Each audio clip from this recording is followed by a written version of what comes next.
Hello and welcome back to Where the Demon Lurks. We will be continuing where we left off on Lucian's route. So, if you last recall, Kobu and Lucian were having a heart to tummy, where Lucian was trying to impart some energy to Kobu in order to be able to, I guess, allow him to use his powers, or at least a little bit of his powers, and that required Lucian to have some physical contact with Kobu. And, well, he was definitely very close to him, to the point where he was on his tummy. They also exchanged some memories.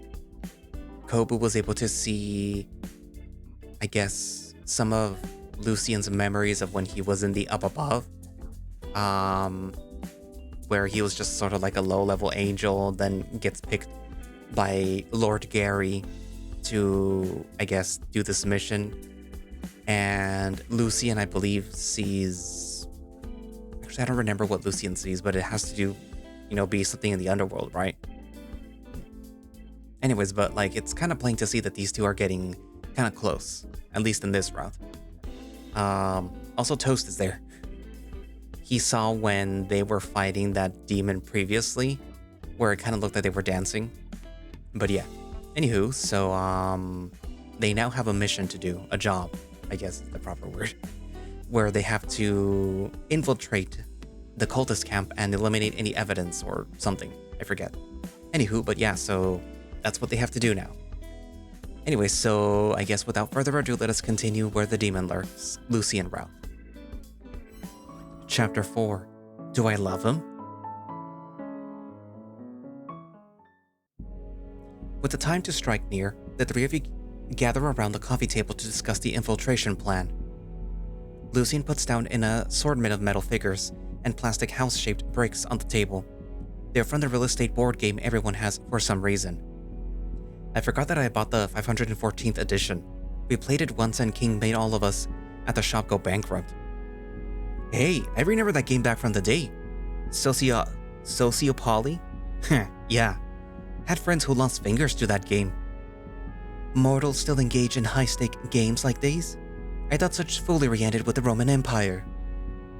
I don't know. Just know that if you had landed on someone's property, you got to beat them up, or you'll have to pay them the rent. That's not how you play Sociopoly. Uh-huh. Lucian pushes the house-shaped pieces to one side of the table, and the dog and cat and shoe figures to the other. These buildings represent the cult camp. You lean closer to the diorama, careful to catch the details. From my brief fly over the camp, their members have entrenched themselves in the forest west of the Inn Hotel. Alas, I was only able to do a visual inspection from the sky. A bubble of sorts protects the camp from any external magic. Imagine, if you would, a fenced-in clearing scattered with tents. There's one large tent in the middle with several smaller tents surrounding that. He shovels several blue house pieces into a circle around the orange hotel piece. That's an obvious boss location if there ever was one. But do you think that it could also be a diversion? Possible, but we'll know after we get in. Kobu and I will approach from the gate. Lucian pushes the dog and cat figures towards the circle of the building. Wait! What's wrong? I don't want to be the shoe. Alright, fine. Kobu is a shoe. You groan. What now? I don't want to be the shoe either. Nobody wants to be the shoe. The shoe sucks. People, please. Can we focus? Lucian picks up the shoe figurine and tosses it away. He grabs a nearby can of soda and places it on the table. Alright, here. This is the ghost. Two of us will approach from the front, while you sneak in. Recall the girl from earlier? Their cult is actively recruiting people. You'll just need to don the cloak that she left us, and bring me in as a potential recruit. We just walk in, just like that? I don't know, it sounds too simple. I wouldn't say that. We still have to locate the artifacts. I'm afraid splitting up is our best option. Bad idea. Splitting up never works out, especially when it's 100 against 3. It'll be a worse idea if we cannot find what we're looking for in time. They both look at you for a decision. Let's compromise. Toast, you're the only one that can go around without being seen. You'll survey the west of the camp, including the big tent in the middle. You grab the soda can and move it around the west side of the coffee table, while we go through the east. You move the cat and dog figures around the east side. We can reconvene at the far east, up in the corner here. The angel points to the northwest corner. Why there? It's the outhouse. No one wants to stay there long. Gross. How do I know if I found what I'm looking for? Wish that I knew. They only told us to get rid of any information or sources of power that the cult leader has. I say that we have to find where that cult leader resides. Then we'll need a signal to let each other know that we found something. Oh, if I find it, I'll do the mating call of the Kakapula bird. Kakapula? Kaka! You turned away to hide your secondhand embarrassment. Yeah, sure. You do that, Toast. Lucian taps on the orange hotel piece representing the main tent. We must be aware that the cult leader and their lackeys might get in our way. Best it doesn't come to that, but if it does, then we'll make them regret it. I don't think trusting you with not damaging a soul is a smart move. Come on, a few broken bones isn't gonna make somebody end up in the underworld. Technically it can. That's why plenty of vigilantes are surprised when they get told where they're going after death. Leave the fighting to me. Both of you just focus on escaping. You're no fun. Toast crosses his arms. Listen to Lucian. We can't afford to let anything go wrong. Lives depend on us. Toast sighs. Right. I won't let you down, partner. Then dress yourself with that cloak and let's move out. On it. I'll grab a snack for the road. Are we calling a cab? No, I have a faster way to get us there. Ah, a cultist! How'd you get in here? What? Toast, it's me. Kobu, you're back! Okay, let's get going before I lose more brain cells watching your foolery. Lucian grabs you by the wrist and drags you out of the apartment. Upon entering an empty alley, the angel holds you and launches into the sky. You hold the flying dog for dear life while Toast shovels within your pocket. Wind rushes by as day turns into night, the three of you approaching the cultist camp. Heavy vegetation and a starry sky cloaks your descent. It's already 9 in the evening. Ever cautious, Lucian instructs everyone to survey the scene first. The three of you hide behind a particularly bushy bush and watch the gate. Looks like the gate has 2 guards. We'll have to wait until someone visits. That way we can observe how they get in. What if no one shows up? Then we go with Plan B. Plan beat their asses. Shh, someone is approaching the gate. A huddle of cultists approach the gate. The guard stops them. Halt! If you're a brother of the cloth, present the password. One of the huddled cultists steps forward, forming a circle above their head with both paws, and shrieking into the night. Oh, never-ending circle of life and death! The cultist pirouettes to form the letter P with his body. With the great teacher's blessings, we will finally be free from the woeful cycle. One guard turns to the other, nods, and opens a gate for the cultists. Good. Now we know the password. Ugh, do I really have to do that? It's so embarrassing. Well, I obviously can't, since I'm the one that you're bringing in. Guys, I know I don't say this enough, but I love you guys. No matter how tonight turns out, remember that. A bit early to be giving that speech, don't you think? Why would you say that? You think that we won't make it out tonight? Toast shrugs. Anything can happen. I've learned that when the job goes south, it's too late to speak from the heart when you're 6 feet under. Duly noted. Toast, you go on ahead. We'll be right behind you. The ghost nods and floats ahead. The hyena stops in front of the guards to blow a raspberry at them. Fortunately, they can't see him, and he skips on past the gate. Lucian and you walk further away, before leaving the bushes and approaching the guards in clear view. Halt! Who goes there? It's just me. I got a new recruit to bring in. Hello, other people in cloaks. Nice night, isn't it? You alone? Why are you separated from your group? Oh, my leader gave me special permission. Yeah, cause this friend of ours is such a promising member. You grab Lucian by the shoulder and break into a weak smile.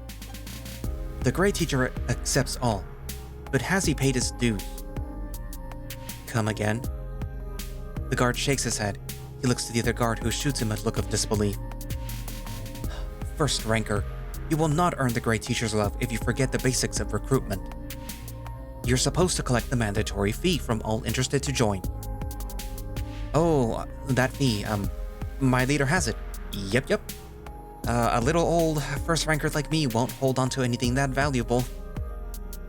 Then don't waste time. Give me the password and get in. Your eyes twitch, and you bury your anxiety with a shaky laugh. You take a deep breath and form a circle above your head with both hands. Oh, the never-ending circle of life and death. You break the circle and try to pirouette, but accidentally kick Lucian in the shin. Still, you carry on and form the letter P with your body. With the Grey Teacher's blessings, we will finally be free from the woeful cycle. An uneasy second passes by where no one speaks. Where are these first rankers picking these things up? You know that we don't actually need to pose like that, right? You hear Lucian snickering behind you. Get inside before you make even more of a fool of us. The gate to the campsite swings open, and you rush in with Lucian. Your eyes dart around anxiously. You see a large tent in the middle of the clearing, and several smaller ones surrounding it, as Lucian said. Cultists mull around in small groups, many weaving bags and sewing black hoods. The furs and the leathers appear to be local game and fauna. A few take notice of you staring at them. They smile and wave back to you. You pull the hood down to cover your face. Before you can process your next move, another cultist approaches and snatches Lucian by the wrist. You, the prospective member, come with me. We have a special presentation for all who are interested in joining our teacher circle. Lucian doesn't budge. He is with me. I'll take him to the presentation. You? New member initiation is always handled by a second rank or higher. Know your place. I didn't mean anything by it. You raise your shaky hands in an attempt to pacify the cultist. I just adore the Great Teacher and I just want to do well to rise up like you. Then continue your chores. You're already done well by escorting our new member. Now come with me, new one. Let us show you the glory of our teacher. Lucian and you lock eyes, and not an acknowledgement. You'll have to go through the campsite on your own. Coming. I hope that there will be snacks with this show. You'll love the pomegranate punch and nutritious gray mash. It's to die for. Lucian is led right towards the center of the clearing, into the large tent. So that big tent is also where they welcome new recruits? Then where does the leader sleep? You head eastward from the gate, peeking through the tents that you pass for anything suspicious while giving the occasional nod at cultists who acknowledge you. You hope your sheepish nods are enough, though, because it's the safest gesture to avoid suspicion. Your ears flick about in search of the faint hum of magic, but you sense nothing of the sort. Walking along the perimeter, you try to cast a small portal, but sense something dampening your spell. No matter how hard you try, you cannot open the portal beyond the camp fence. Whatever spell that protects the camp from external magic externally is restricting magic escaping to. I have to keep that in mind. Where to go next? Go deeper eastward. You continue walking past tents until... Hey, you! Huh? A brown German Shepherd approaches you carrying a half-knit hoodie. You look free. Help me finish this hood. The rest of my group left to finish cooking, leaving me behind with all the sewing. Sure? Can you grab the thread and needle over there? They gesture with their elbow towards a box of sewing materials. You walk over to pick up a needle with the thread already fed through. Alright, just continue on sewing this one. I'd rather not touch a needle because the great teacher predicted that I would die by one. Don't take this the wrong way, but how many do you need to sew? Just 600 more to go. What? That's insane for one person to do all that work. Work? No, it's a blessing, remember? Plus it's manageable with all 5 of us. But my group isn't here right now. Right. You haphazardly poke the needle into the hoodie, knowing almost nothing about sewing. Your shaky hands accidentally flick the needle through the air, pricking the cultist's shoulder. Ah! The cultist falls to the ground and rolls side to side. It's here! The cursed prophecy has come true! I am dying! Whoa, calm down. I just pricked you. Why did I think that I could take off my armor today of all days? Gah! It hurts! The pain! I think I'm bleeding out! He isn't. Look, I'll get help, okay? The great teacher will be able to save you. Where are they? Teacher isn't here yet. He's still up preparing for the big announcement. Perfect. Then point me in the direction of his tent, and maybe there's something that can help us in there. The cultist continues to roll around, howling in dramatic pain. I don't know where the teacher sleeps. I think I see the light. Don't go into the light. Or do. Whichever you think is best. Irk. The tired cultist has fainted.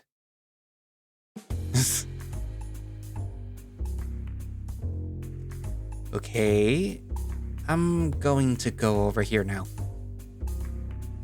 You take a look around the other tents, but find nothing of particular interest. Go to the tents by the gate. You turn back and explore the tents closest to the gate. A pair of female cultists are cooking something with a foul odor in a pot. Your eyes water. Even covering your nose doesn't dull the smell. Hey, Steve. The voice is high-pitched and feminine. They wave you to come over. Damn it. You cautiously approach the duo. Have some punch, my man. You look tense. Oh, I'm not that thirsty. Chill.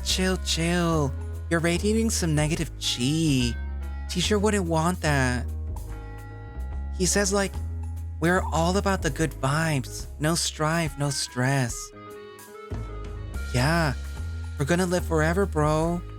We have all the time in the world. Come and drink with us. Got to play along. Don't let them suspect anything.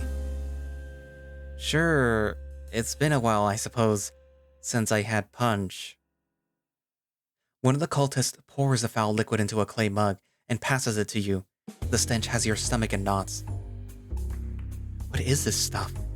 I'm a freaking demon and this makes me sick. The drink has a flowery and sweet smell that is all too familiar. You recall the same scent when Morris burst through that powder to daze and alter your cognition. There's more to this drink, but you don't know what else is inside. Has everyone here been downing this without a second thought? More importantly, how did their leader get their hands on this? Cheers to the great teacher! Cheers! You raise the drink up high and let it fall into your waiting mouth. Whoa, we got another punch fan. Down the hatch then, everyone. Little did they know that you had opened a portal inside your mouth, letting the drink pour out harmlessly beneath a nearby bush. The drink's power of inoculation takes hold of the other two. Their eyes glaze over as they struggle to stay upright.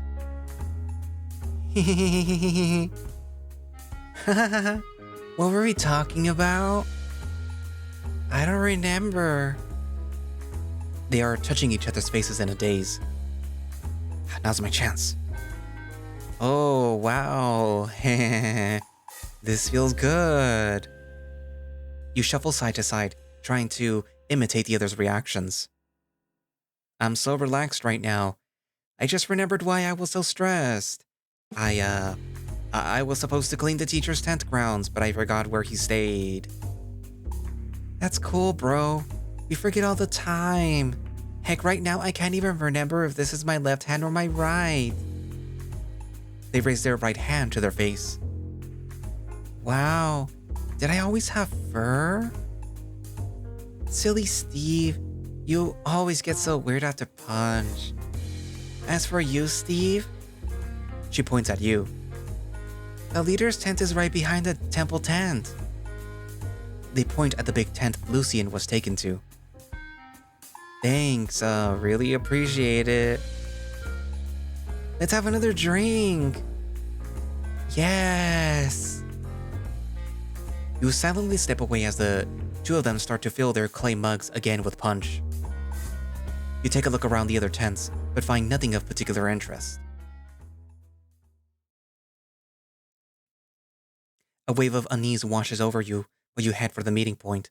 The bizarreness of everything makes it hard for you to even anticipate what will happen next.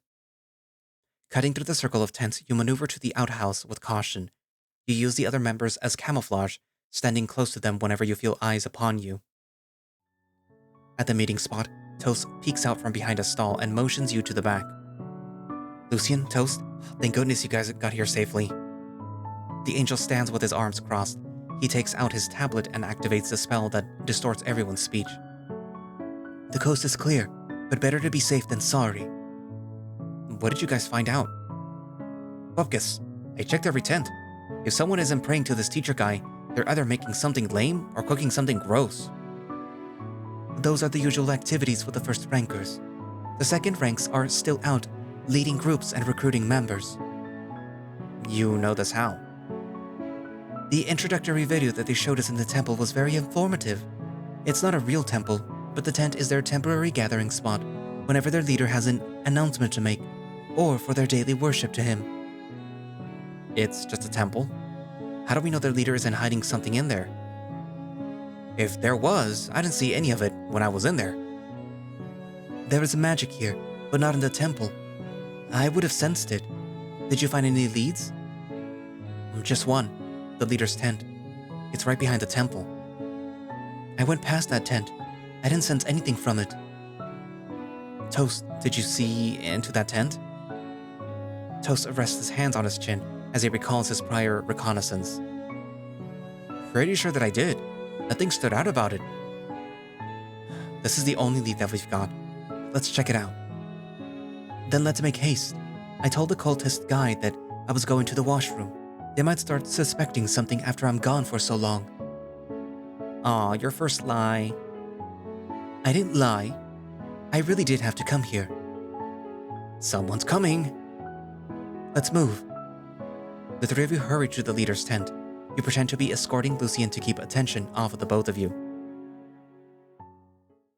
You're struck with disbelief upon entering the tent. There's nothing here. The tent is mostly bare.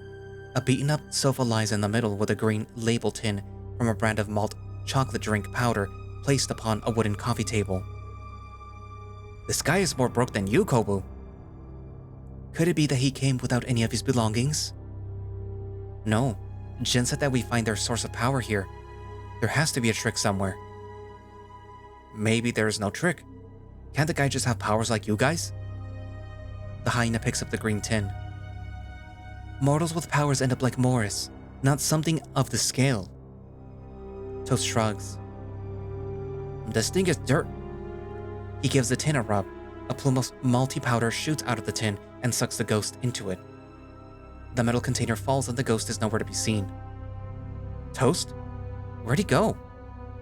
The tin rolls around until it coughs up another plume of powder. Toast reappears. Where'd you guys go? Us? You're the one that suddenly vanished. How did you do that? I don't know. I was rubbing that can one minute, and the next I was in some dingy room. Glad the door led back here. A room? The tin. It's a pocket space or maybe some kind of teleportation spell? Quick, we need to check it out. You pick up the tin. Now hang on. We need a plan. We can't just... You rub the tin as if to expect a genie. Your vision becomes blackened by the chocolatey powder. When it clears, you're standing inside a small room, your back pressed against the door. Strong magical energy lashes beside you. You You turn to see a jet black motorcycle jacket hanging on a mannequin. Next to it is a blood-red crystal floating in midair, its seed-like surface reflecting your very own visage ominously, as if beckoning you closer. In front of you there is a steel safe the size of a fridge. This is a handy trick. Where did he learn it from? Lucian and Toast appear in a puff of powder next to you. Really, Kobu? I wish you didn't rush into things so easily. We should work fast. This is probably what we're looking for. Let's get rid of the magical stuff first. The three of you approach the items on the right side of the room. Hey, a jacket! It's Archon's jacket! Are you sure? I would never forget Archon's smell. That's the one. Mind holding onto it for me, Kobu? Wouldn't want to lose it again. Sure, I'll hang on to it. You undress the mannequin, wrapping both jacket sleeves around your waist and tie them into a knot.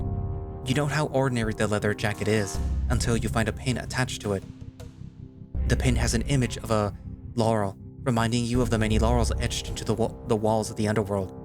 You would ponder more about this, but there is no time for it now. This crystal is dangerous. Someone's been collecting soul energy into this thing. The angel bends over to get a better look at the item. Looks like a fair time to use the device Jin gave us. He pulls out the black cube from his pocket and directs it to the seed-like crystal. Nothing happens. He thrusts the cube closer. Nothing. Are you sure that thing is on? Lucian turns to you with exasperation. I'm not sure. There's no switch on this thing. Try blowing into it. Lucian attempts to blow on the cube, but nothing happens. This isn't working. We better dispose of the jewel somewhere else. He pockets the crystal and cube. Then that leaves the safe. Sin problema. Déjamelo a mí. Toast floats over to the safe and gives it a good old look. Looks like a Lockathon brand safe, newer than those back in the days. But... He phases into the safe. A little turn here, a slap there, and a kiss for good luck. You hear the clicks and turn of the gears before the safe door swings open. Toast steps out of the metal box. Whoa. If I had this ghost body when I was alive, all them heists would have been a breeze. There are so many things wrong with that statement. Guys, look. There are stacks of cash in the safe. The safe is filled almost to the brim with more dollar bills than you've ever seen working at Sunny Fruits in your entire life. On top of the stack of money lies a tablet. Oh, we hit the jackpot. With all this money, I could buy that exclusive collector's edition Mizuki. Lucian lands a quick chop on your hand. Those are ill-gotten gains. We're destroying it. What a waste. Hang on, what's this? You grab the tablet and the other two lean close next to you. A long press of the power button turns on the device, only for you to face a password lock screen. Damn it, it's locked. Hey, you know how to crack a tablet? The Demon Lord stumped by a mere tablet. There's possibly sensitive information inside. I don't want to risk doing anything that will damage it. If you need it cracked, give it to me. I've got one heck of a throwing arm. Not like that. Then try 230856. What? Why? Because that's what the sticker on the back says for a password. You flip the device, feeling like a fool for not checking it first. After inputting the code, the tablet unlocks itself. Bizarrely, there is only one messaging app on the home screen. Far more bizarre, there is one person the leader has been communicating with, a contact by the name of Evil Eye. The latest conversations between the two did not end well. What do you mean that you're coming to Kibbleton? Those are not my orders. Mortal kind will not take orders from filth like you. You've served your part. Traitor, take one step in Kibbleton and I'll make sure that you'll never leave. Your threats are meaningless. My followers and I will rid of those monsters that you're allying with. I'll leave you last so that you can watch how your hubris costs you everything. I offer this mercy. Pledge your allegiance to me, genie, or you will share a grave with your comrades. I made you. No one double-crosses me. No one, you hear? The cult leader and a genie? It couldn't be, could it? Scrolling further back shows that these two have been in contact for years. Their first contact. I see from the forum post that you uncovered the truth of the world, that monsters are pulling the strings behind the shadows. Yes, exactly. I never believed in the supernatural, but then a guy I worked with gave me these contact lenses, and I could see them. My poor friend had their soul sucked out by a chupacabra. I'm not crazy. These monsters are wearing disguises. They're hiding amongst us. We need to take action and stop them. Free the masses. Oh, I believe you. In fact, I think you and I want the same thing. Freedom. And oh, so much more. And I know how I can help you get it. What? How? Let's talk further. Their conversations continue with the Evil Eye agreeing to supply Prometheus with information on where to gather mystical artifacts in exchange for Prometheus following the genie's orders. All this so that they can both take down the tyrant of Kibbleton and usurp the mythical creatures and their hold on mortals. A soft ring sound catches your attention, followed by the increasing frequency of ticks that you've been picking up this whole time. Wait, stop. Do you hear that? Hear what? Right, that ticking sound. It's getting faster and faster. It's coming from you. He gasps and digs through his pocket. The angel pulls out the cube, now growing bright red and pulsating with soul energy. The cube? You activated it? No, I did. It did it on its own. What do we do? Just leave it here. It's supposed to destroy all these things, right? I don't think that's all that it's going to destroy. The energy level on this thing is climbing. At this rate, it has enough power to wipe out this entire camp. Carries glasses. Just get rid of it. He throws the bomb at you. I don't want it. You throw the bomb at Toast. What am I supposed to do with this? He passes it back to Lucian. Stop. There is a timer here. There's 5 minutes left. Ugh, bugger these cultists and their tricks. I want to just chuck this nonsense right back at them. The angel's hands tremble as he rings them over the cube. His internal struggle shows within his downcast eyes. You wonder if he really is considering just leaving the bomb here. You reach on and grab his shoulder gently, careful not to set him off. He snaps his head back up, eyes unfocused for one moment, but then present and resolute the next. Ugh, the rubber's preservation of mortal lives. We need to move, now. Lucian summons an arrow and fires it at the stack of money. The arrow explodes upon contact and the safe erupts into flames. You all scramble for the door, with Lucian hugging the bomb tightly against his chest. The tin that connects you out of the space erupts into multi-powder, and you all appear back on the other side. What's that noise? It's coming from the teacher's tent. Who's there? The two cultists rush into the tent. You take out the disguise from before and toss it at them while summoning a portal behind you and Lucian. Hang on to me, Toast. What the? Where'd they go? Sound the alarm. We've got intruders. Your portal takes you near the camp gate. The sound of an alarm drum fills the air. A distant megaphone announces that there are intruders in the camp. Upholders of the woeful cycle have infiltrated our camp. 3 spineless standouts were spotted escaping from our great teacher's quarters. Find them. To your horror, the once docile cultists seem emboldened by the announcement. They seize whatever they can find as a weapon and start searching for you and your fellow fugitives. You signal to Lucian and Toast to be quiet as you sneak your way out of the camp. They nod back at you. Just as you turn to take your first step, you accidentally trip on a stray pot of pomegranate onto the ground. Gary's ass. Your swearing is cut short as Lucian pulls you up by the collar, a pitchfork cutting through the air and landing where your head would have been. Run! Don't stop! You turn towards the gate. No ropes? Stop them! The 2 guards at the gate lunge at you both. Your fighting instincts kick in, triggering the muscle memory built from years of training by Fortis on how to disarm mortals without harming their souls. You kick them in the groin really hard. Your opponent falls to the ground, howling in pain. My balls! Lucian chomps at the other guard's neck, causing them to collapse. You guys did it! 4 minutes. Grabbing Lucian's hand, you rush as fast as you can. Behind you, the sound of hurried feet grows steady. You make a quick right turn into the forest, freeing you to cast your portal unseen. They run into the forest! Destroy the outsiders! Stay close to me.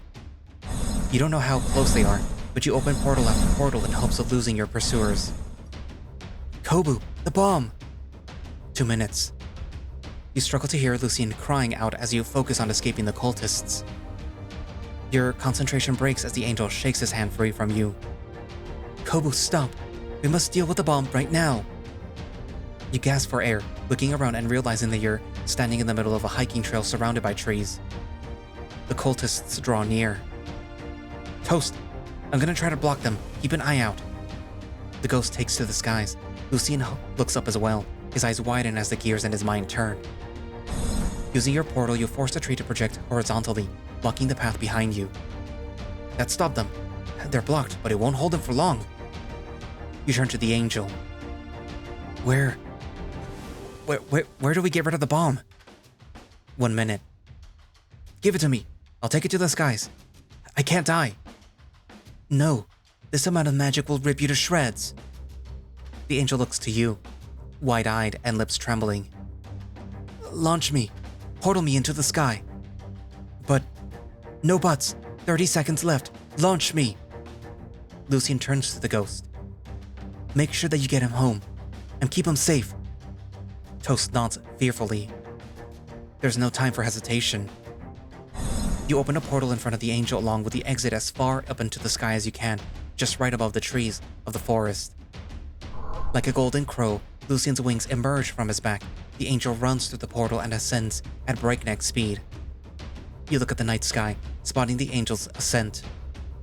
Get away now! Please! Just toss it and get out of there! You can barely make out Lucian's form. The angel rises ever higher, but something halts his ascent, and then he plummets towards the ground.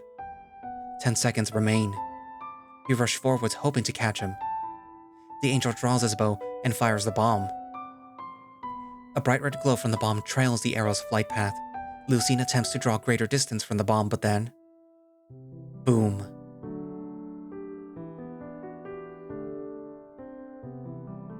A loud ringing follows the explosion. Fantastical lines of color burst out across the dark sky. A cascade of colorful soul energy radiates from the explosion. Both the bomb and the crystal must have been attached to the arrow. Then the air itself burns a noxious color, as though a knife is driven through the sky, ripping its flesh apart. Next comes the aftershock, a tempest of wind kicking up as the very forest itself shakes, raw, untamed magical energy whipping about, stripping trees bare. Lucian!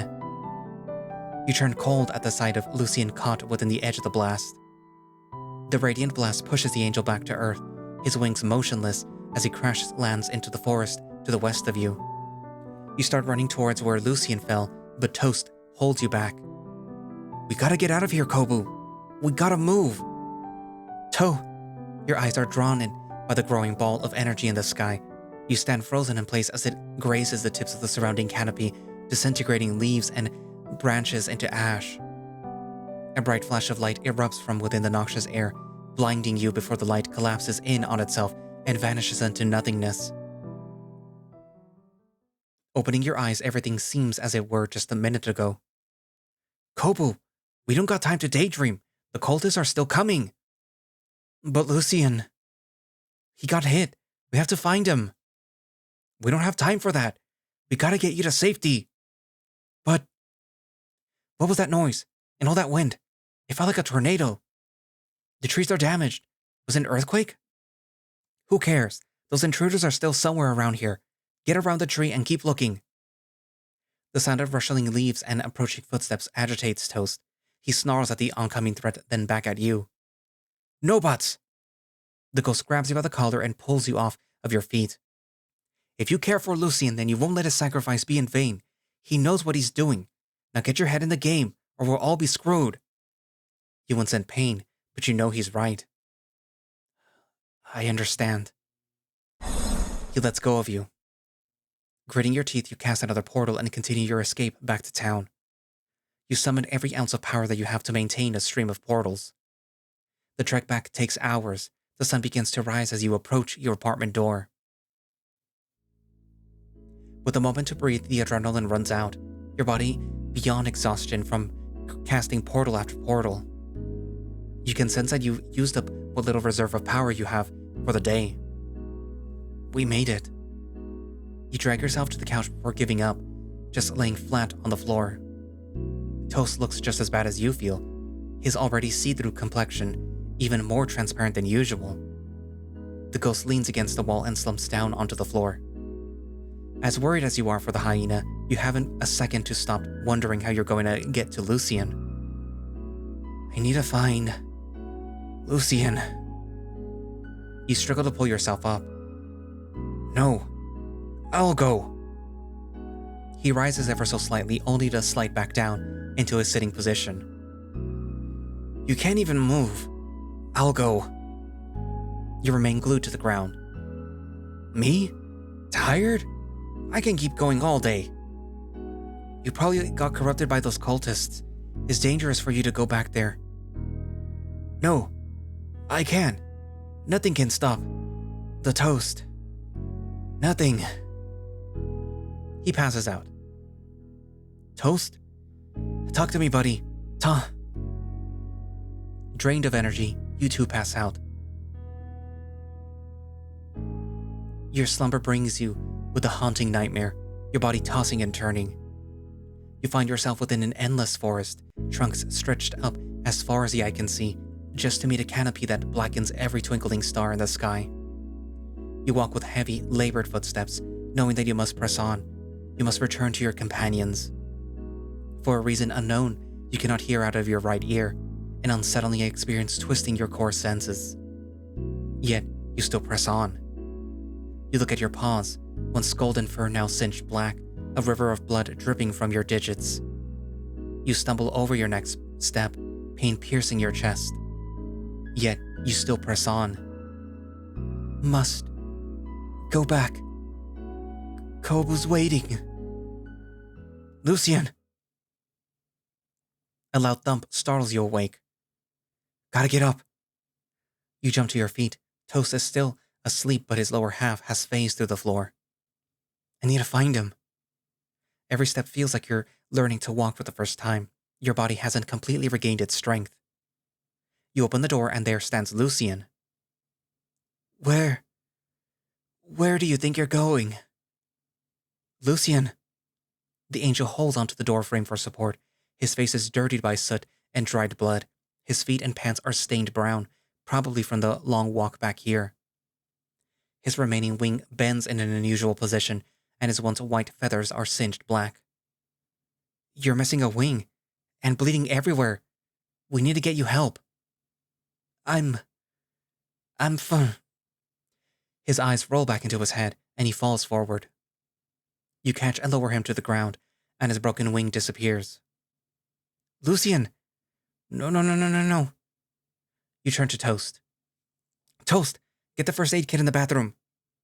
Toast is startled awake. Who? What? I wasn't asleep. Huh? Lucy? Toast, first aid, bathroom, now. On it. The ghost flies towards the bathroom while you drag Lucian into the apartment. You set his unconscious body on the floor and sit next to his head. What do I do? I don't know any healing spells. You pull out of your mane, but the pain is nothing compared to the torment stabbing at you from within. The hospital? No, these injuries are beyond the mortal form. Those doctors can't treat this. Toast! I'm looking. I still can't find it. Morris, I need to call him. Your hands are shaking as you pull out of your phone. Lucian coughs up a sputter of blood. Please, no. Don't do this. I can't. Not like this. Come on. Think. The anxiety becomes too much, and you drop your phone. You let out a pained cry as your paws tremble over Lucian's body. A loud chime rings as Lucian's halo ring springs out of his chest and floats above you. What? What's happening? Downed user detected. Scanning for appropriate secondary users nearby. The halo fires beams of light that circle the room. Secondary user detected. Kobu. Dismissed Demon Lord. Activating emergency call. What? The ring floats further upwards and flips over. A surge of familiar energy erupts from the ring, bathing the space around you in gray and creating a space untouched by time. You rub your eyes as you stand before the floating ring. Both frustration and relief boil away in the pit of your stomach. A captivating and animated voice sounds from the halo and your surroundings. Dude, you're not even halfway back to the underworld and you've busted one of my staff. You're lucky that I managed to sneak away into the washroom to make this call. You look back down at Lucian's unconscious body. Your hands tremble with rising fury. Knock it off with the jokes, Gary. Lucian is dying. The ring sighs. There is no dying for angels and demons. There is existence and non-existence, and their forms are just reflections of their powers. I don't need your corrections. His mortal form is very much alive, and we're wasting time. I've stopped time within this apartment unit for everyone but the two of us. Lucian's wounds will not worsen. We don't have all the time in the world, though. If my absence gets noticed, we'll be in hot water. Do you like my pocket time seal? Thought of it on the fly. It's... Not good? There was a whimper in his voice. He always gets this way whenever there is a hint of criticism towards his artworks. Not bad. Not a bad spell at all. Really? Aw, thanks. Now back to the issue at hand. Like a switch, he switched his tone fast. You need to make a choice. Lucian's body is gravely broken. By all accounts, he is unfit to continue his mission. What are you saying? I'm saying, if he's come this far, but is out of commission, perhaps you would do better with someone else. You dick! Whoa. Douse that fire, kitty. I'm just looking out for everyone's best interest. How is this anyone's best interest? Hey, I get the optics do not look good, but it's still my responsibility to guard the well-being of all my employees. It isn't fair to him. He wants to see this mission through. Do you know how much he looks up to you? Him and every other angel. Not cool, Gary. He works hard, and he's open to learning so much. Deep down, he really cares about mortals. He even took a bomb and saved lives for the sake of the mission. Dedication like that is irreplaceable. Lucian is irreplaceable. You really want him that badly, don't you? The old me would have struck you down for talking back like that. Although his voice is cheery, he treats his words with caution. If I was the old me, I would have let you. I know you don't owe me anything, but please don't take Lucian away. Very well. I respect your hustle, and I need you on board more than before. If that means putting my faith in Lucian again, then so be it. A golden ball of light forms at the center of the ring. It floats down onto Lucian's forehead and envelops his body. Healing him will deactivate some functions of the halo, but I doubt he was using Solitaire or the mind-reading app. What was that last one? More importantly, don't think that I'll be here to rescue you both willy-nilly. You only get one. I didn't know that we were keeping count of our miracles. You really think soul energy grows on trees? Besides, this is a necessary security measure. Least we be discovered. Now rise, Lucian. Lucian's body continues to glow.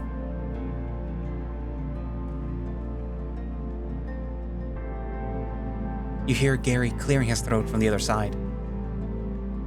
Is it not working? It is. It's just, taking longer than expected. Tell you what, since I'm using my once-in-a-decade lunch break, talking to you might as well make the most of it. I can tell that you have questions. If not, I must still figure out the perspective on my next blueprint I'm drawing. Either way, it's cool with me. Let me think. Ask why Gary didn't save you. Ask why Lucian was sent to get you. Ask why Gary wants to help you. No questions. When I was kicked out of the underworld, I ran to the nearest church and prayed to you for help. Why didn't you do anything? I know you did. I saw your prayer pop up in my spam folder not too long after your firing notice was put up, but I couldn't have done anything. You couldn't? Kobu, your firing was official. If not, Vendrick wouldn't be able to do what he's doing now. Official to who? We're God and Demon Lord. Who do we have to answer to? If you have to ask me that, then you're not ready to know. Gary, this is no time for riddles. It isn't a riddle, it's a fact. Listen to me. Regardless of our connection, our two companies have a bound treaty to each other, one that I must honor to keep the peace. As for what binds us as God and Demon Lord, it is something far more ancient than ourselves. That's why I had to be careful with all of this. I don't understand. I wish that I could tell you more, but there are possible repercussions. The halo falls silent.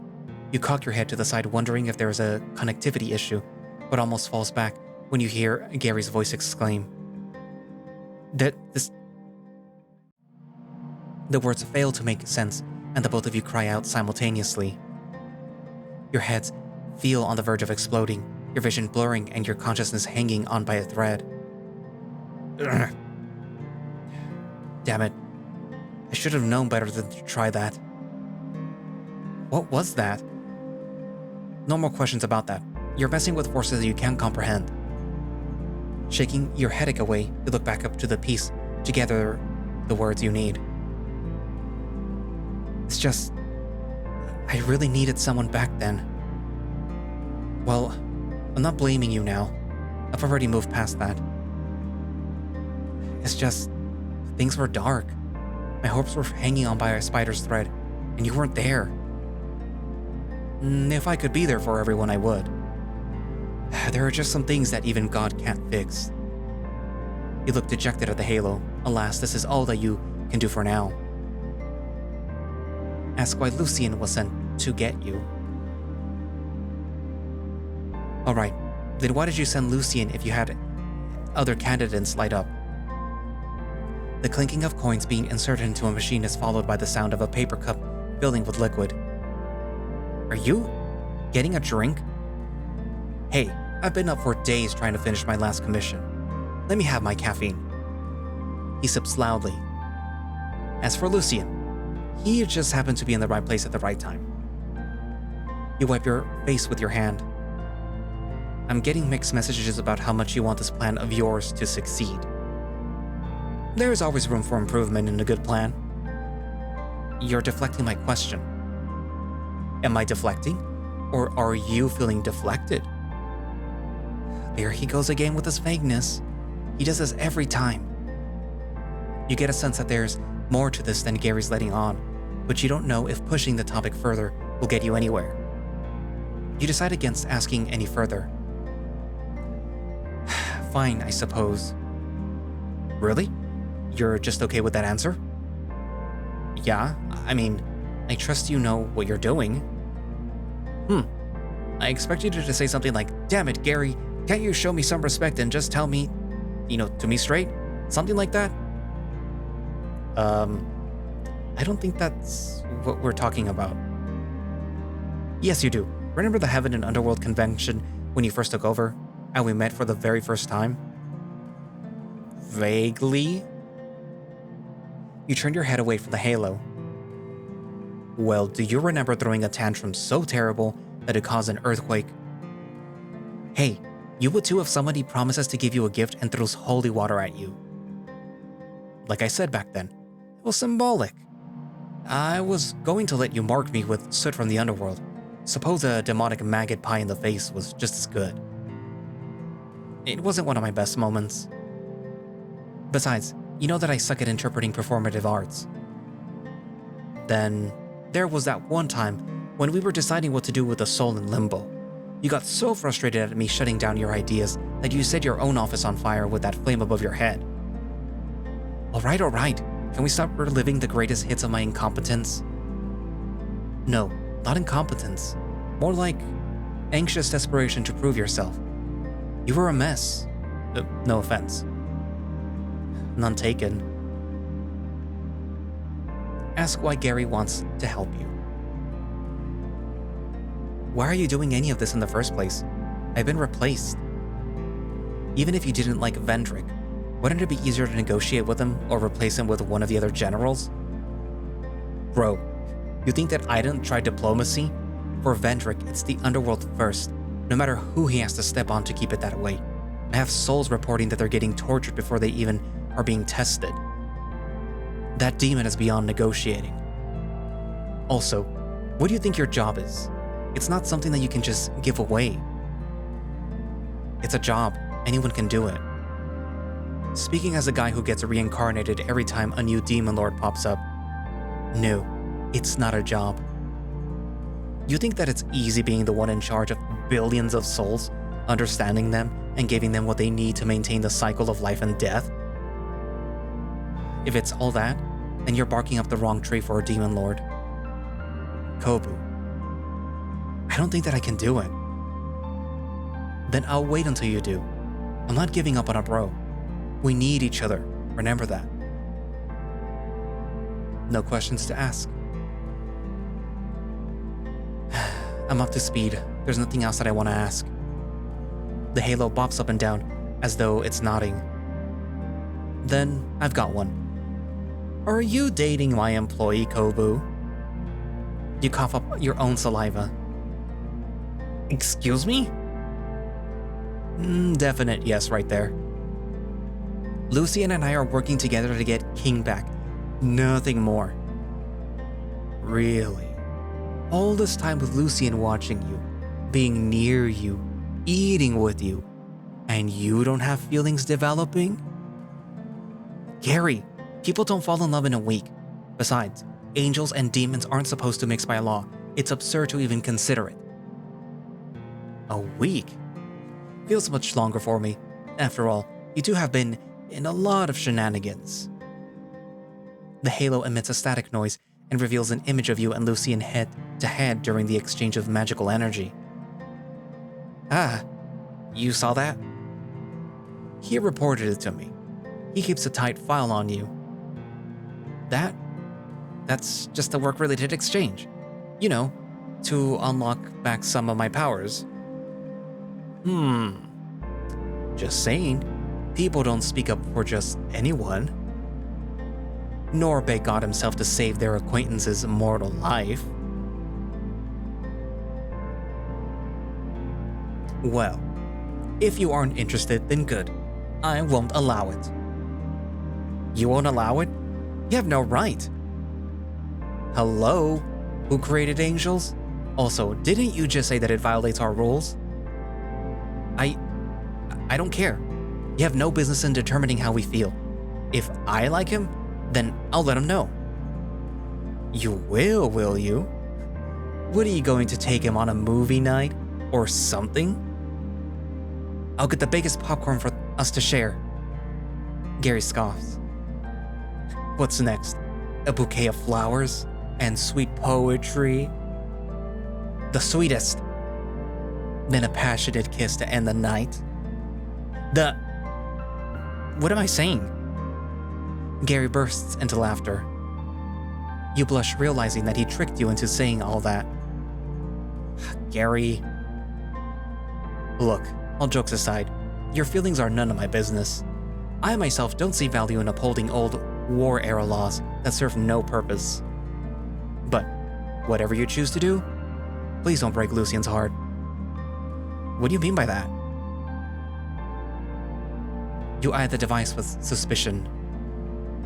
Do you know? I'm God. We may have been working together for only a short while, but I've had enough lifetimes to know when somebody is just playing a long con. Then why all the charades? You know that I'm not gonna go through with getting my job back. Because I still believe that you're gonna do the right thing. You look upon Lucian's sleeping face. Does he know? That I can't say. Lucian. Our little reunion is coming to an end.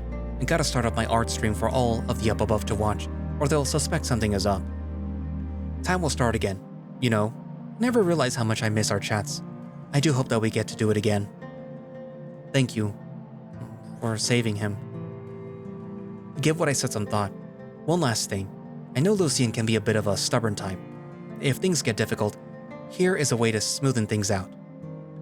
The halo floats close to your ear and whispers its secrets. That's all. Good luck, Demon Lord. The halo flashes before disappearing. You sense the flow of time returning once more. Toast comes out of the bathroom with a white first aid box in hand. I got the first aid kit. He rushes over and you both look at Lucian. His body looks completely untouched, with not a wound or blood stain in sight. Hey, he looks... okay? Yeah, seems so. How'd that happen? The first aid kit in its hands slips through the ghostly grip and lands right on Lucian's face. Mother of Goose! The startled angel sits up straight. You're awake. Lucy! You and Toast hug the angel from each side. What's happening? Why are we hugging? I can't remember much after the explosion. You scared the shit out of me. I thought you were gonna die. Yeah, Kobu patched you back up somehow. Lucian pushes both of you back, but keeps his eyes on you. You did?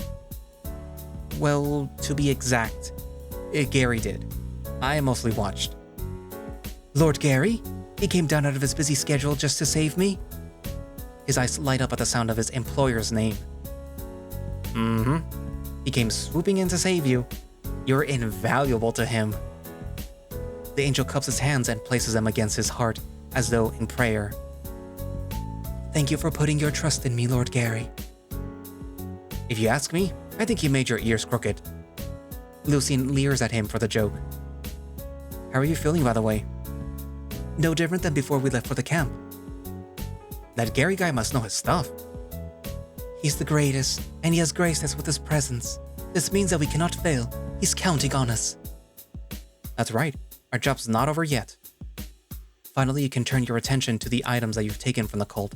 On the floor lies the jet black jacket Toast has been looking for, and the cult leader's tablet.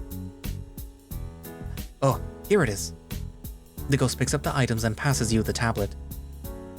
I can't wait to see the look on Archon's face when I show this to him. Toast waves the black jacket in front of you on Lucian. I'm sure he'll be ecstatic. Does this mean that we won't be seeing you around anymore, now that you have what you're looking for? Maybe. I'm not really sure about it. I'll figure that out after I drop off the jacket. What about you guys? What's next for you? Now we deal with this.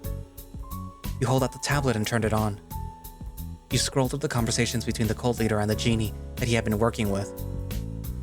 What are the chances that Jin is the genie that Prometheus guy was working with? It explains the bomb. No witnesses. Amateur mistake. If you're gonna double-cross someone, you better be sure that they can't get back at you. Learn that the hard way. It'd be wise if you don't hand the tablet over so easily. I've seen this dozens of times in crime thrillers. I know what to do. Are such stories really going to work? Work? Oh no! What? My shift is today. What time is it? 12:30? I'm going to be late. You do your thing. I'll meet you at the store after I'm done. Wait, Luke. The angel sprints out of the room, not letting you talk to him about calling in sick. Guess I'll go too, unless you need me for anything. I think I can handle what's next. Been fun, Kobu. Toast gives you a wave before he too leaves the room. You spend the rest of the day taking screenshots of the tablet's contents. Morris remains unreachable the entire time, so you decide to bring Lucian to meet Jin after work. Come evening, it's your turn to head to work for the night shift. After work, you and Lucian rendezvous at the abandoned housing area where Jin's can is located. Even in broad daylight, not many come to this part of Kibbleton. You nod reassuringly to each other before summoning the genie. A puff of black smoke jettisons out of the can, revealing the snake. You two? You seem surprised. Were you expecting us to fail? Maybe even hoping our plans will blow up in our faces? Jin's face instantly softens.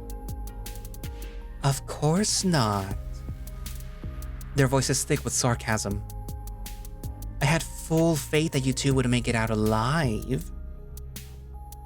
It was convenient for you to leave out the fact that you gave us a deadly weapon that triggered on its own. Is that so? I could have sworn that I had explained it. We've done your dirty work. Now hand over the information on those underworld gate keys. Jin snaps their fingers and a file materializes in a puff of smoke. Here.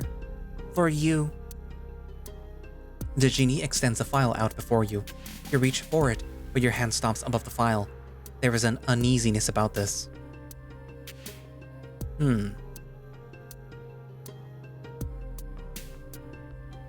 No, wait.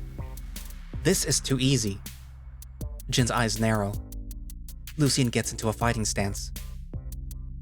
Is this some kind of trick? You hold out your arm to stop the angel from attacking. No, it's not that. You look into the snake's eyes. You try to kill us. Now you're just handing us what we want and letting us go on our merry way? Now that you mention it, what's your game here, genie? So suspicious. Are all demons and angels like that? Then again, I wouldn't trust me either. Demons and angels? What are you talking about?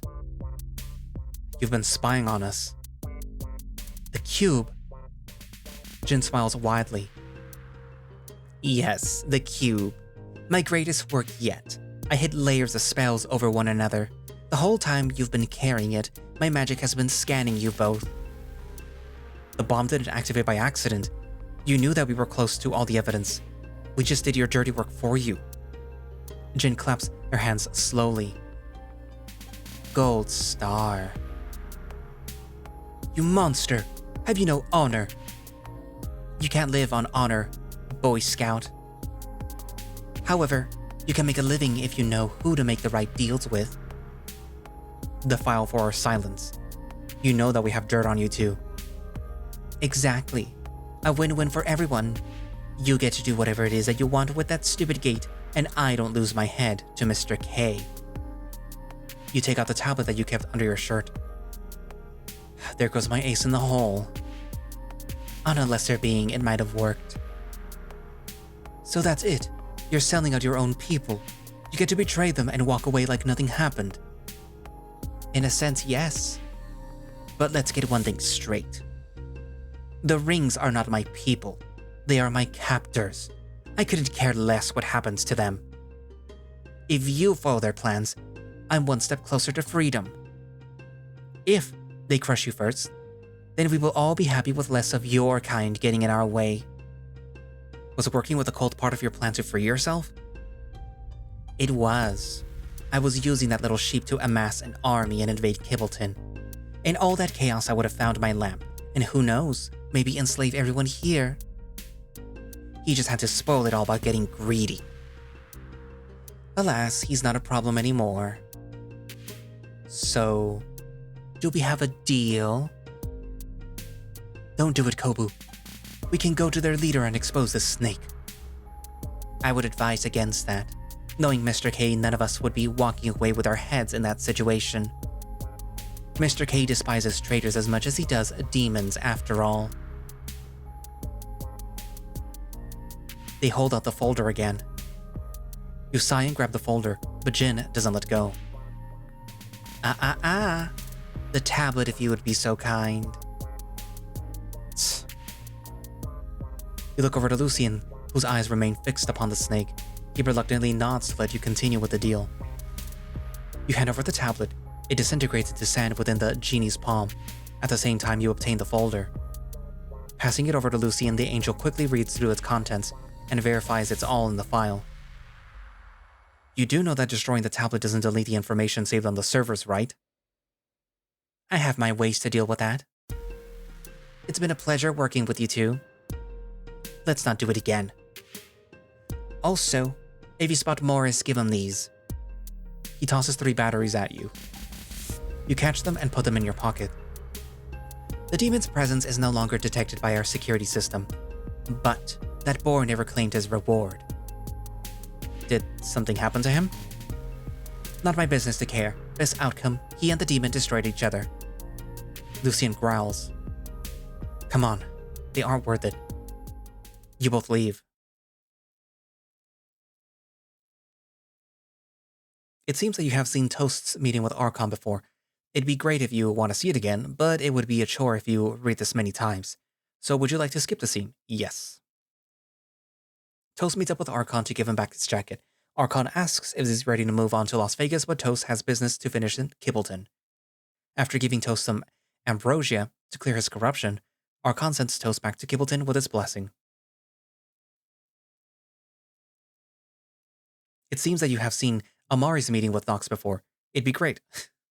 Yes, we're skipping this too. Amari and Nox face an altercation on a bridge. Nox informs Amari that he has to head out to take down Kobu or risk losing his lab. Amari's brokenhearted by Nox's inability to explain why he works for Vendrick, is left sobbing on the ground. Nox leaves Amari with the prototype music box that he took from Amari's workshop. The journey back to your apartment was equally relieving and uncomfortable. But despite all you went through, you know at least that you made it out alive together.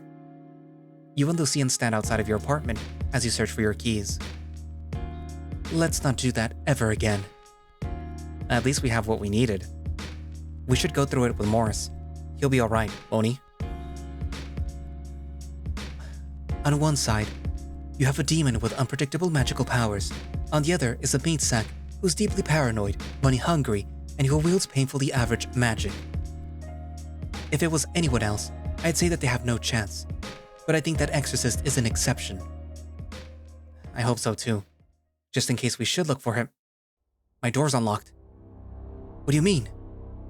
I never leave my door unlocked. Someone broke in. Lucian readies his arrow, and you grip the doorknob. He gives you a nod. With your other hand, you count down from 3 and swing the door open. You both rush into the living room. Whoever's in here, if you touch my collectibles, I will break your kneecaps. You let out a loud gasp. King and Morris are reclining on your sofa. Hey, look who I found. King?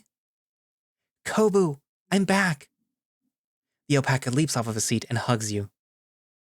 King! Kobu, oh, I missed you so much. As the scene plays out, Lucian racks his brain trying to understand what is happening. What is this? 2 nights ago, 2 figures looked about a dark alleyway. Oh, I'm so stupid. A brightly colored chameleon demon buried his face in his hands, despondent from the situation that he had placed him and his friend in. Besides him, a taller-looking goat demon stands in waiting with a black staff in hand. Stupid, stupid, stupid. If only I didn't get caught by those hippies, you wouldn't have to go out of your way to save me. I wasted so much time and I was among the few sent out first. My contract with this mortal body is going to expire in minutes. I'm useless, useless. The lizard demon bonked himself on the head until his ally grabbed their hand to stop them. Mistakes should embolden us to become better, not tear us down. Still, maybe you should just let my contract expire. I'm only holding you back. You would have finished your mission by now. This was a bad idea for me to come along. I'm not leaving you behind. That would be a poor display of teamwork and a stain on my annual performance record. Oh, you say that makes me feel even worse for triggering that alarm spell. Now whoever it is will know that we're here. I'd say that it was a wondrous discovery. Someone here has been anticipating our appearance. We could turn this around. Belphegor raises his staff, power slithering from his hands to the weapon. For now, we need to extend your contract. The demon's magic expands to the surrounding area, encompassing its partner. I extend this contract by 1 week at the cost of my durability. A glowing panel formed in front of Mimika before it dissipated in a flash. Mimika looked at the palm of their hand. The timer that had almost counted down to 0 changed to 7 days. You did it! But Beffy, you shouldn't have wasted your precious skill points on me. Belphegor shook his head. The Demon of Discovery's powers allowed it to forge a contract with itself, a near-limitless power akin to the Demon Lord, but it comes at the heavy cost of lowering one of his abilities. His strength, defense, magic, speed, and intelligence are all mere currencies to him. After all, he could always train himself to regain what he lost. We, the workers, are valuable assets of the company. No sacrifice to ensure we succeed is ever a waste. Now, regarding our... Look out! The demon pushed away the lizard with remarkable force. They both narrowly avoid a falling ball of fire. The fireball exploded and down slammed a heavyset figure from the rooftop above. Aye! It's an exorcist! The boar clad in pink took note of the two demons before him. He pulled out two talismans and cast them upon the demons. Belphegor ripped up the talisman, headed for him, but Mimika was immediately ensnarled. Magical energy erupted from the talisman, shocking the lizard demon. Ah! Belphegor leaped into the air, somersaulting over the exorcist to reach his ally. He blasted Mimika with magic to rip the seal away before turning his attention to their assailant. We have no qualms with you, mortal. We're only here to do our job. Let me guess, you're here to kill Kobu. You are well informed, but that's confidential company information. I'll have to ask you to sign an NDA and step aside, or there will be consequences. Mimika gets up and cowered behind his larger ally. Not gonna happen. Your kind are not welcome here. Morse clapped his hands together. At the corner of the enemy's eyes, magic circles formed along the floor, and a torrent of fire blasted onto the demons. A blue outline shielded Belphegor's body. Belphegor's movements slowed, but his body's strengthened in return. The fire licked at the demons, but barely hurt them. Morse began to cast another spell, but Belphegor activated his ability again. His body became weightless at the cost of his magical strength. He zoomed across the alleyway and swiftly caught Morris's hands. The demon forced the boar's hands upward, sending Morris's fireball into the night sky. Morris raised his leg to kick the demon, but Belphegor was quicker, stamping the demon's feet down to the ground.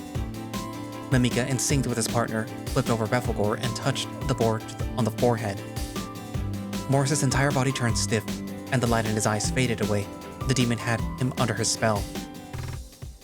That was scary. Belphegor pulled away from the mortal.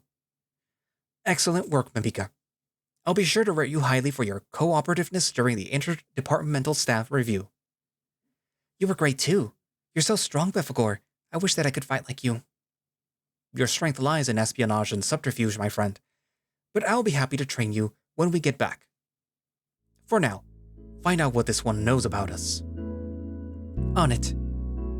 The lizard demon used its magic to rummage through Morris's memories. Mimika gasped. He knows Kobu. Wait, there's a lot of people that he knows. These people, no. These are monsters? You mean mythical creatures? It can't be. Lord Zangix eradicated all of them after he became Demon Lord. Not according to this guy's head. They're here living among the mortals as part of some gang. What are they plotting? He doesn't know. Belphegor stroked his goatee in contemplation. What do we do now? Lord Vendrick will want to know about this. The best measure will be for us to split up. Split up? I can't do this mission alone. I'm not strong. The chameleon's shoulders slumped as tears round down his eyes. He cradled the petrified boar for support while turning to Belphegor. We don't have a choice. It is more dangerous if you come along while I investigate these mythical creatures. Complete the mission that you were set to do. Beffy. You can do this. Never forget you are powerful. Mimika takes a deep breath. His wide eyes begged Belphegor to reconsider, but the goat demon did not relent. Okay, I'll try. The chameleon tapped into Morris's memory once more. Upon finding what he needed, his body began to shapeshift. His powers of disguise extended to his very clothes. In seconds, the chameleon demon was gone, replaced by the brightly colored alpaca, King. A curious disguise. But what are we gonna do with this one? He gestures towards the unconscious Morris. He'll be our guide. To be continued. Thanks for playing the latest update. If you want to let us know how we're doing, leave a rating and comment on our itch.io page. We want to hear from you. We're the Demon Lurks is supported by those who sponsor us on Patreon. Consider supporting us so that we can make the game bigger and better. Or you can support us by buying our new Kobu VR model on sale on itch.io and the Toast model. And if you want to be kept up to date on the development, feel free to follow us on X, formerly known as Twitter, Blue Sky, or join our Discord.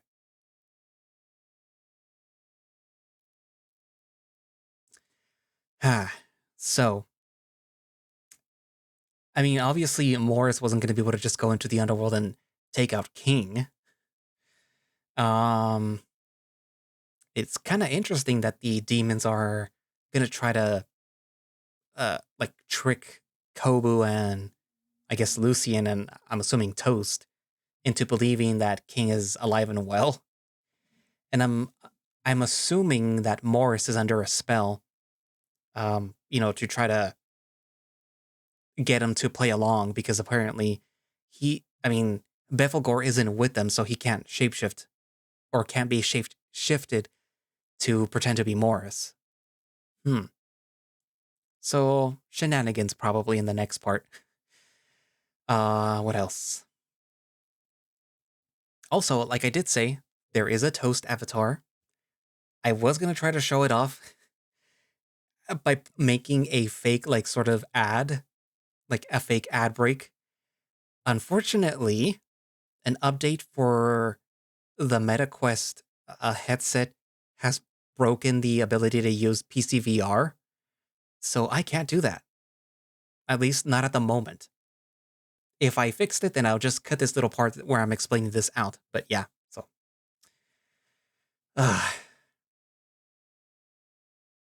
Poopy. Anyways, but yeah. So it's also nice to see that Gary isn't so blasé about the whole Lucian situation, and also the Kobu situation. By which I mean that when Lucian first spoke to Gary, I believe that was on the roof when he was giving him like a little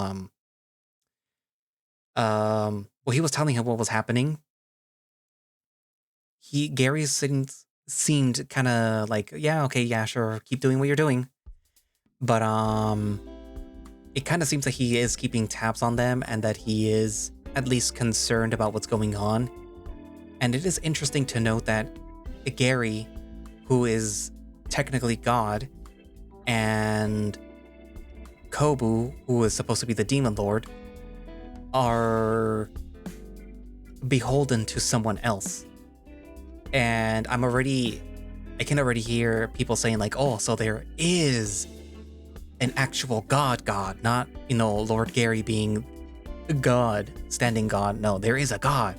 I mean, yeah, but Lord Gary is supposed to be the typical God that you think of when you think of God. There is somebody that is above them. What else? I would like to know why Lucian was picked, because I don't believe the whole thing of he was just standing there at the right time.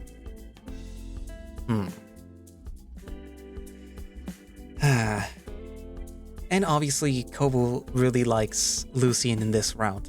How he really likes Toast in his route, and how he really likes Morris in his route. So, whether or not that, stays if he does or does not, become the Demon Lord, has yet to be seen. Also, there is a CG that is missing from this build. This is the public build, but I suppose that it wasn't made in time, so I'll probably show it to you guys later, in the next, update or whatever. But yeah, so, well, what are your thoughts? Write it down in the comments, and thank you all for watching / listening. If you would like to play Where the Demon Lurks, you can do so by going down into the link in the description, which should have a direct link for the itch.io page where you can download the game and play it yourself. Of course, they do have the Patreon, so if you want to support the project, you can do so by, subbing to their Patreon, and, it allows them to keep doing this. And, add more CGs and stuff. But yeah, so, support them if you would like to. Other links down in the description. I'll post the links for the VR chat models down there, just in case you're interested in looking at it. They are really nice. But yeah, so links down in the description. If you want to become a channel member, down in the description. It supports the channel. If you want to just support through Ko-fi, do that too. Throne, that too. I know we all have we're gonna have less money these next 4 years, so you don't feel that you need to. Unless you're outside the US, then by all means. But yeah, so I guess that's it for now, and I will see you guys in the next video. Bye bye.